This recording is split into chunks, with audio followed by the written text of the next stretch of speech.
Salut tuturor! Vă prezentăm aici un motor N Nicolae 52 care a venit pe platformă că nu vrea să pornească. Distribuție verificată și mai pus odată la punct de altcineva prin alte părți. Nu cunoaștem simptome, nu cunoaștem nimic, chiar treci și învârte. Dă-i un pic de turi așa. Am scos bujiile, tot acâmul. Fă și mie puțin loc așa, așa.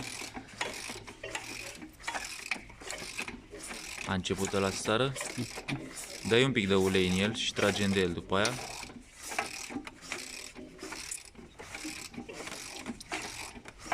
Teoretic el zice că n-ar fi sărit de la punct, adică cine l-a pus relativ bine. În schimb, problema comună și la 4 cilindri des întâlnită, pinioanele care sar de la poziția lor.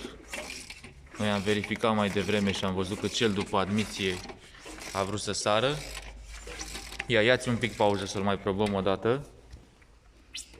Cu o cheie care este aici. Punem și tragem de el. Și ia uite-l cum e el mort și cum se duce el 2-3 dinți de la distribuție. Deci, după părerea mea, asta este verificarea pinioanelor, care trebuie făcută în timp ce este strâns în poziția de pornire.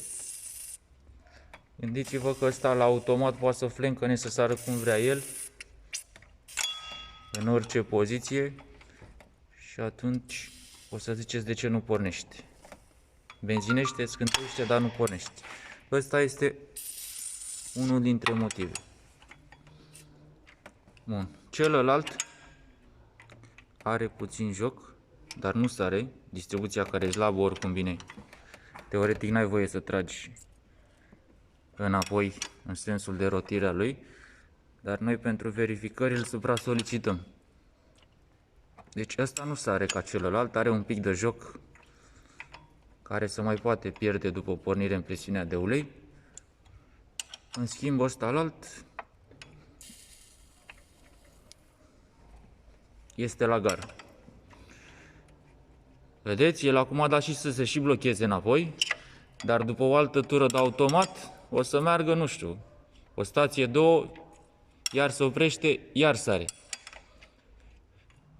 Asta este trick și cu verificarea celor cumpărate de la SH. Îl poți pune acum și să meargă până mâine. Sper că ați înțeles ceva din ce v-am povestit. O să ne auzim și după ce îl pornim. La revedere!